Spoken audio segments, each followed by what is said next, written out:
Hi there, welcome to the first in a series of videos where we break down our annual State of Selling to Schools report to help guide you through some of our insights and what they might mean for your business. I'm Ben, and along with my colleague Lance, we've surveyed nearly 6,000 teachers from across the UK.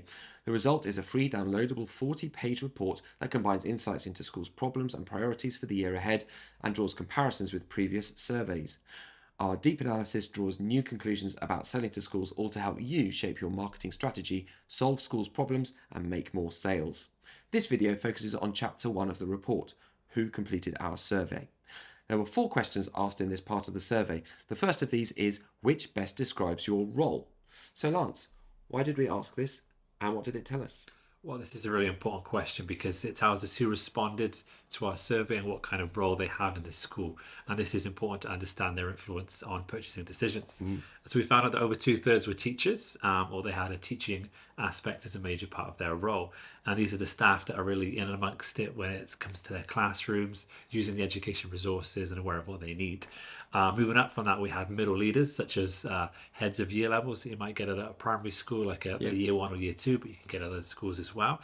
Heads of department, which are usually curriculum based, like maybe a head of an English department or a head of a science faculty or a head of all of maths in primary schools, for instance, and key stage level leaders as well, which might run a whole key stage. And these middle leaders made up over 1/3 of our respondents. So these are the sorts of people that are aware of the thoughts and the feelings of the staff in their department, but are also attending those budget meetings with senior leaders. Right, and you mentioned senior leaders. How many did we get of those respond? Oh, we had a really high number for that. We had 16% of our respondents who were senior leaders. That's head teachers, assistant heads, anyone who's part of that senior leadership team. And they're making decisions on, what sort of premises changes are coming up, the whole school-wide IT infrastructure, maybe looking at training or just different school programs that will help to improve their school. So they're really the key decision makers that we have in school. So, so that was it, who was answering our survey. But what do we discover about their additional responsibilities? Well, thanks. Yeah.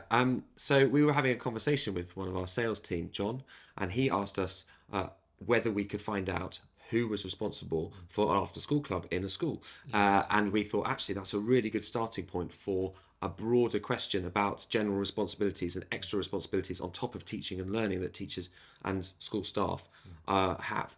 And so we built a list. It included things like staff CPD.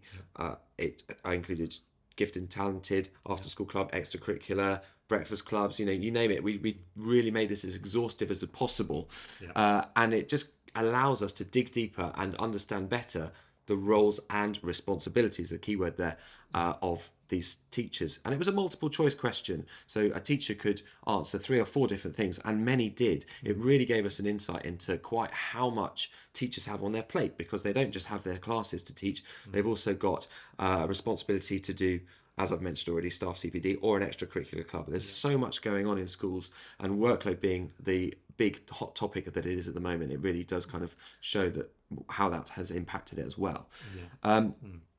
So we decided to zone in on CPD. I've mentioned that a couple of times. We'd zone in on that, and just to see who was responsible for CPD in the school. And we found out that 37.7% of those responsible for the planning of CPD in schools are senior leaders. Now, this is the sort of CPD that you might get in an inset day. So, for instance, you have all the staff, it's the start of term, you've come back after the summer holidays, you've got a focus for the year. It could be attendance, it could be behaviour management, it could be student wellbeing, it could be staff wellbeing.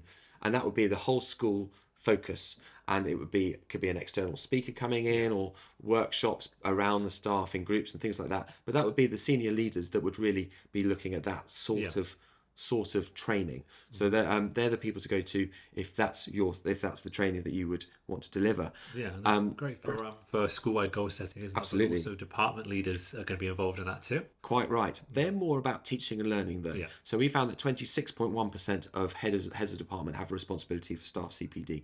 I was a head of department. I was head of music, and we actually used CPD to help up our game with composition marking one year.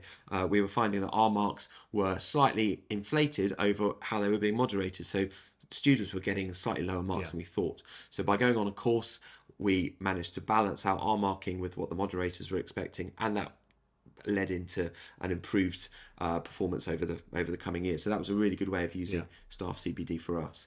So that's CPD. What other responsibilities did we find? We looked at quite a bit, but extracurricular clubs as an additional responsibility was very popular.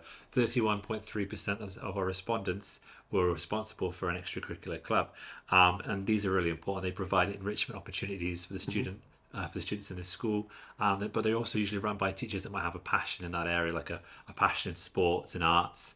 They might be a mathletics leader or do coding, film clubs, well-being. They might have a passion in music, such as yourself. Well, yeah, I was the head of music. I mean, I was all about clubs. Yeah. Getting the students involved. Yeah. Eh?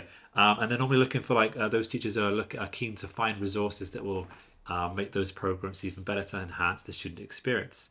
Quite often these extracurricular activities that might take place before school at lunchtime or after school.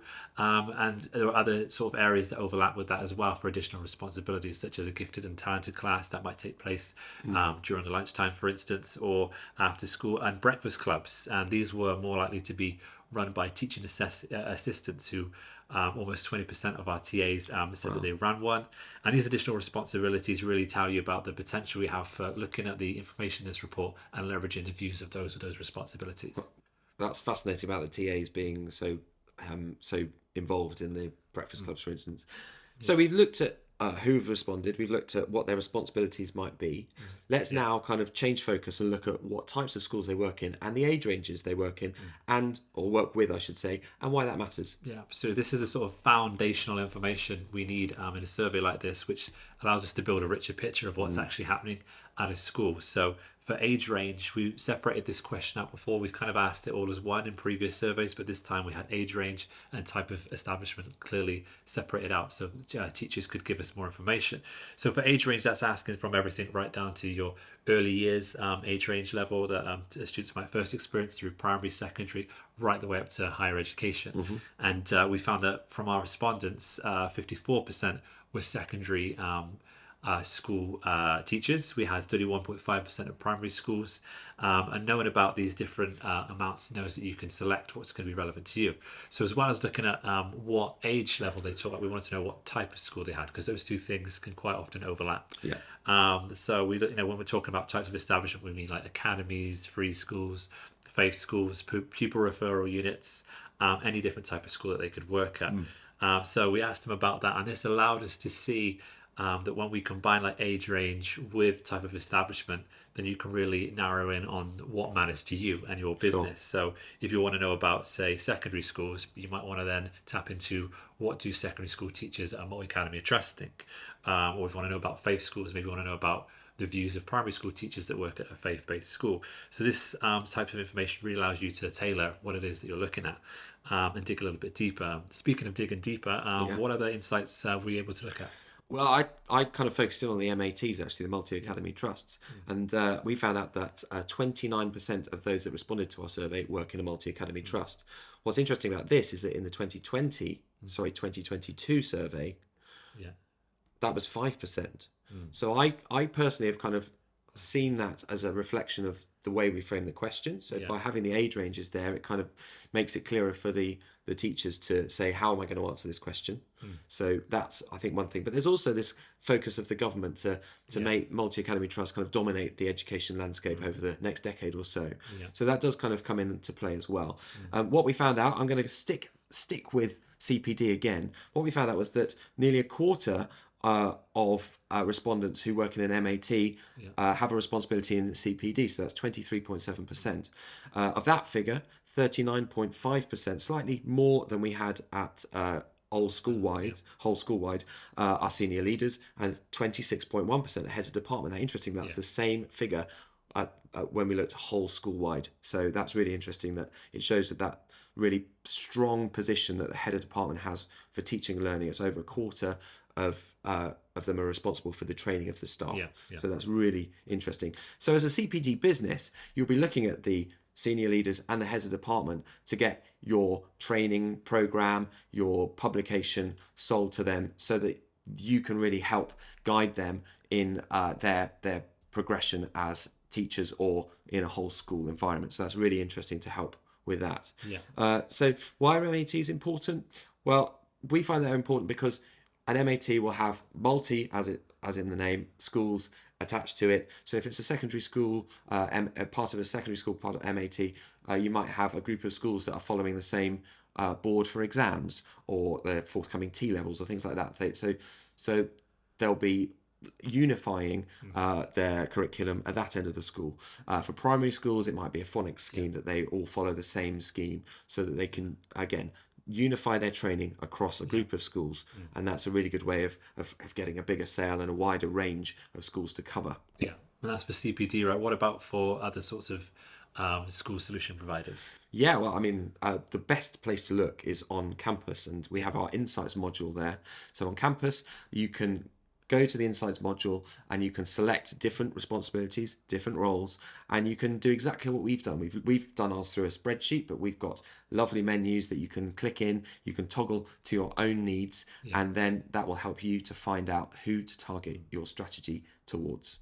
So we've looked at who answered our survey and how knowing about their roles, additional responsibilities, and what type of school they work at allows you to focus on the views that will matter to you. We'll go into more detail on method and timing of communication in future videos on the other chapters in our State of Centre Schools report for 2023. Of course, the education, sales and marketing platform Campus comes with all of our data and insights baked in, so you can really focus in on the views that impact your targeted campaigns when making your Selling to Schools decisions. Check out our website to see how you can get in touch with our team today. From the two of us, goodbye for now.